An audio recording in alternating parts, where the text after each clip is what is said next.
வணக்கம் GG kitchen. இன்றைக்கி நாம் சமைக்க போகிறது ரவா மசால் ரோஸ்ட்டு.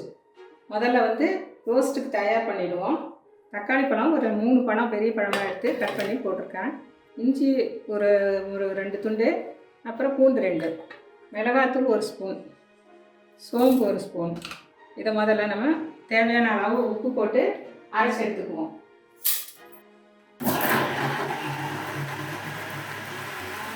இப்போ ஒரு 300 கிராம் ரவை, பால் ரவை இதில் போட்டுக்கலாம். அது கொஞ்சம் அரைச்சிக்குவோம். ஒரு 50 கிராம் கோதுமை மாவு, தண்ணி ஊற்றிக்கோங்க தேவையான அளவுக்கு.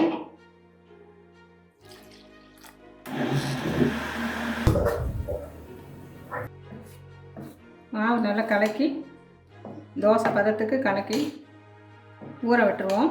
அதுக்குள்ளே உள்ளே வைக்கிற மசால் ரெடி பண்ணலாம். நம்ம ரவா ரோஸ்ட்டுக்குள்ளே நம்ம மசால் வைக்கிறதுக்கு உருளைக்கிழங்கு ரெடி பண்ணியிருக்கோம்.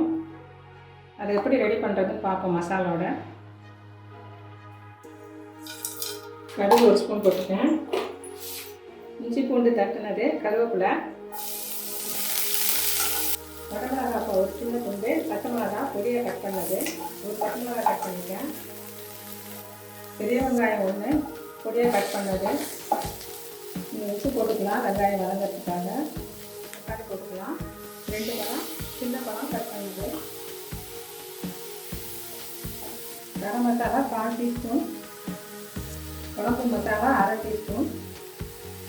ஏற்கனவே உப்பு போட்டிருக்கோம் வெங்காயம் வதங்கிறதுக்காக. இப்போ தேவையான அளவு போட்டுக்கலாம். இப்போ லைட்டாக தண்ணி தெளித்து மூடி போட்டு வச்சுருவோம் அந்த மசாலாலாம் இது பண்ணுறதுக்காக. போயிருக்கோம். 3 உருளைக்கிழங்கு வேக வச்சு வச்சுருக்கேன், அதை இதில் போட்டுக்குவோம்.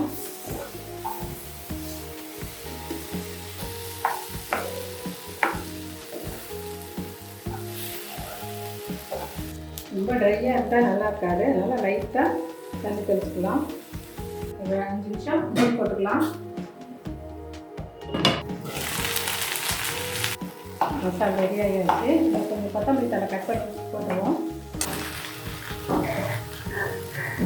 இதுதான் இதை இறக்கிட்டு நம்ம ரவா ரோஸ்ட் ஊற்றுறது பார்க்கலாம்.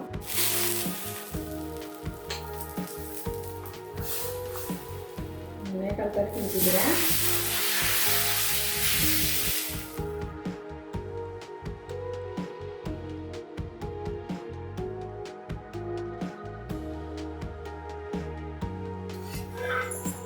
தோசை ரெடி ஆகிடுச்சு. நம்ம இப்போ மசாலா வைக்கலாம்.